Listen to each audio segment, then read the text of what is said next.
J'aimerais vous parler aujourd'hui d'un masque qui est présenté dans l'exposition Carnaval au musée de Normandie. Un masque, vous voyez, qui est très célèbre, ce masque qu'on retrouve notamment dans le Carnaval de Venise. Le saviez-vous? Ce masque était porté il y a 400 ans par des docteurs, par des médecins. En effet, comme les masques que nous portons aujourd'hui sur le visage, eh bien ces masques servaient à se protéger à l'époque des épidémies. Et les médecins qui le portaient étaient appelés les médecins de la peste. En effet, vous voyez que ce masque, eh bien, il a une forme assez particulière. Il porte en fait un nez très allongé, très volumineux, qui mesure entre 16 et 20 cm. Si bien que les médecins à cette époque, eh bien, on les avait baptisés les médecins bec, tellement leur masque était reconnaissable.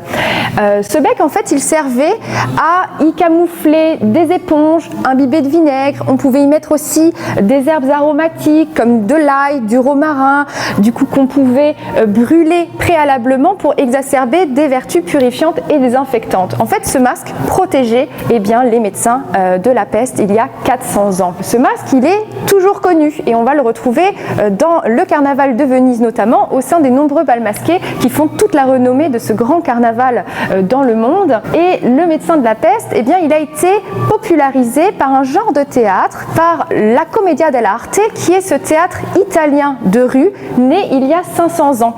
La Commedia dell'arte, c'est un théâtre d'improvisation où on va jouer, on va se moquer, on va beaucoup rire. C'est un théâtre très drôle, très burlesque.